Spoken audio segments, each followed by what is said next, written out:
जय भारतीय संस्कृति। नमस्कार मित्रों, मैं ज्योति आशीष सोनी एक बार फिर आपके सामने एक नई पौराणिक कथा के साथ उपस्थित हूँ। करवा चौथ व्रत कथा। यह व्रत कथा बहुत ही चमत्कारिक व्रत कथा है, जिसके श्रवण मात्र से स्त्रियों को अटल सौभाग्य की प्राप्ति होती है। यह व्रत सौभाग्य और शुभ संतान को देने वाला है। करवा चौथ कार्तिक कृष्ण चतुर्थी को मनाया जाता है। कार्तिक कृष्णा चतुर्थी को सौभाग्यवती स्त्रियां सुहाग, पति के स्वास्थ्य, आयु व मंगल कामना के लिए यह व्रत करती हैं। यह व्रत सौभाग्य और शुभ संतान देने वाला है। कार्तिक मास के कृष्ण पक्ष में चंद्रोदय व्यापनी चतुर्थी को यह व्रत किया जाता है। इस व्रत को रखने वाली स्त्रियों को प्रातःकाल आचमन करके पति, पुत्र, पौत्र तथा सुख सौभाग्य की इच्छा का संकल्प लेकर यह व्रत करना चाहिए। इस व्रत में शिव पार्वती, स्वामी कार्तिकेय, गणेश तथा चंद्रमा का पूजन करना चाहिए। चंद्रोदय के बाद चंद्रमा के दर्शन कर अर्घदान देकर ही जल व भोजन ग्रहण करती हैं। पूजा के बाद तांबे या मिट्टी के करबे में चावल, उड़द की दाल, सुहाग की सामग्री जैसे कि कंघा, सीसा, सिंदूर, चूड़ियाँ, रिबन तथा रुपया रखकर दान करनी चाहिए और सासू माँ के पांव छूकर फल, मेवा व सुहाग की सारी सामग्री उन्हें देनी चाहिए। इस व्रत के महात्म्य पर महाभारत में भी एक कथा मिलती है कि एक बार अर्जुन नीलगिरी पर तपस्या करने गए। द्रौपदी ने सोचा कि यहाँ हर समय अनेक प्रकार की विघ्न बाधाएं आती रहती हैं, उनके शमन के लिए अर्जुन तो यहाँ है नहीं, अतः कोई उपाय करना चाहिए। उन्होंने भगवान कृष्ण का ध्यान किया। भगवान वहाँ उपस्थित हुए तो द्रौपदी ने अपने कष्टों के निवारण हेतु कुछ उपाय बताने को कहा। तो श्री कृष्ण बोले, एक बार पार्वती जी ने भी शिव जी से यही प्रश्न किया था। तो उन्होंने कहा था कि करवा चौथ का व्रत गृहस्थी में आने वाली छोटी मोटी विघ्न बाधाओं को दूर करने वाला है, पितृ प्रकोप को भी समाप्त करता है। श्री कृष्ण द्रौपदी से कहते हैं कि प्राचीन काल में एक धर्मपरायण ब्राह्मण के 7 पुत्र तथा 1 पुत्री थी। बड़ी होने पर उसका विवाह किया गया। करक चतुर्थी को कन्या ने करवा चौथ का व्रत रखा। 7 भाइयों की लाडली बहन को चंद्रोदय से पहले भूख सताने लगी। उसका फूल सा चेहरा मुरझा गया।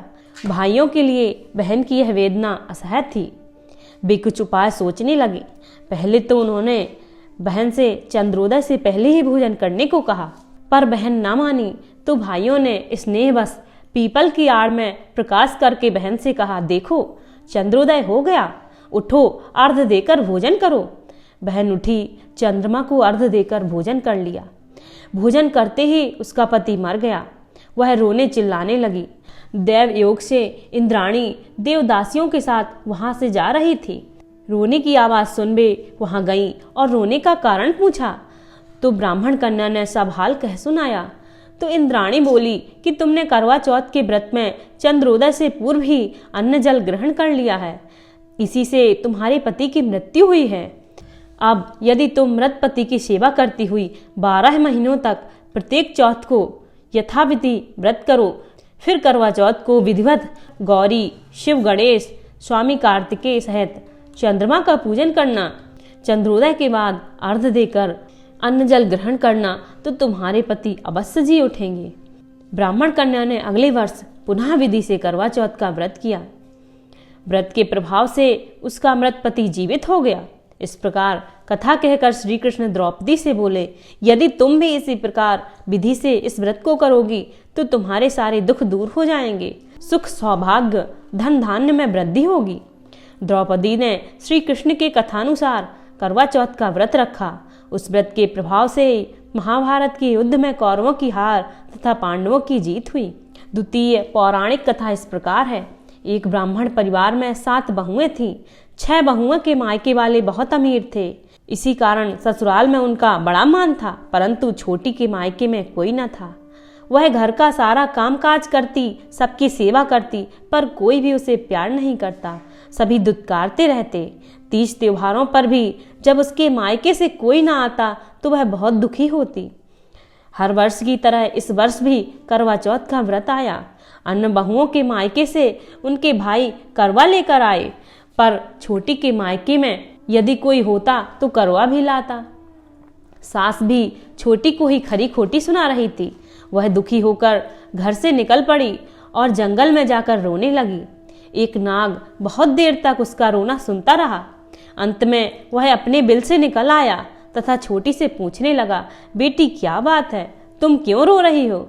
छोटी बोली, आज करवा चौथ है, मेरा कोई भाई नहीं है। यदि मेरा कोई भाई होता तो आज जरूर करवा लेकर आता। नाग को छोटी पर दया आई। नाग ने कहा, बेटी तुम घर चलो, मैं अभी करवा लेकर आता हूँ। थोड़ी देर बाद नाग ससुराल पहुंचा। ससुराल वाले इतना सामान देखकर चकित हो गए। सास भी प्रसन्न हो गई। सास ने प्रसन्न मन से छोटी को नाग देवता के साथ भेज दिया। नाग देवता ने छोटी को अपना सारा महल दिखाया और कहा, जितने दिन चाहो आराम से रहो, मन चाहा खाओ, मन चाहा पहनो, पर एक बात याद रखना, सामने रखी नांद कभी मत खोलना। छोटी सारा समय महल में आराम से काटती, पर नांद के बारे में उत्सुकता बढ़ती जाती। एक दिन जब घर में कोई न था, उसने नांद को उठाकर देखा तो हजारों छोटे छोटे सांप के बच्चे इधर उधर रेंगने लगे। उसने जल्दी से नांद ढक दी। जल्दी में एक सांप की पूंछ नांद के नीचे आकर कट गई। शाम को नाग के आने पर छोटी ने अपनी गलती स्वीकार कर ली। नाग ने भी उसे क्षमा कर दिया। जब छोटी ने ससुराल जाने की इच्छा की तो उसे धन रत्न आदि देकर विदा किया। छोटी के ससुराल में जब उसकी बड़ी इज्जत होने लगी। जिस सांप की पूंछ कटी थी उसे सभी बंडा कहकर तंग करते। एक दिन उसने अपनी माँ से पूछा कि मेरी पूंछ कैसे कटी है। माँ ने कहा कि छोटी के नांद उठाने और जल्दी में रखने में ही तुम्हारी पूंछ कटी है। तो वह बोला कि मैं छोटी से बदला लूँगा। माँ के बहुत समझाने पर भी वह एक दिन चुपचाप छोटी के घर जा छुपा और मौका पाकर उसे काटने की सोचने लगा। वहाँ छोटी और उसकी सास में किसी बात पर बहस हो रही थी। तो छोटी कसम खा खा कर कह रही थी कि मैंने ऐसा नहीं किया। वह कह रही थी कि मुझे बंडा भैया से प्यारा कोई नहीं है, उन्हीं की कसम खाकर कहती हूँ कि मैंने ऐसा नहीं किया। बंडा ने जब सुना तो सोचने लगा, जो मुझसे इतना प्यार करती है मैं उसे ही काटने आया हूँ। वह चुपचाप घर से चला गया। माँ ने पूछा, ले आए बहन से बदला? वह कहने लगा, माँ बहन से कैसा बदला? तभी से बंडा भाई वह छोटी बहन हुए। भाई प्रतिवर्ष करवा चौथ के दिन करवा लेकर जाता। वह बहन बड़े प्यार से करवा चौथ का व्रत करती। इस प्रकार यहाँ कथा संपन्न होती है। कथा संपन्न होने के बाद चंद्रमा के निकलने पर अर्घ देकर मन से उनकी परिक्रमा की जाती है। इस प्रकार यहाँ करवा चौथ की कथा संपन्न होती है।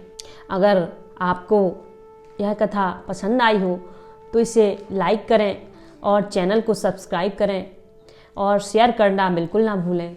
अपना प्यार और स्नेह ऐसे ही बनाए रखना, ताकि इसी प्रकार नई नई जानकारियाँ और पौराणिक कथाएं लेकर आपके सामने आती रहूं और आपका स्नेह और प्यार पाती रहूं। जय भारतीय संस्कृति, जय भारतीय संस्कृति।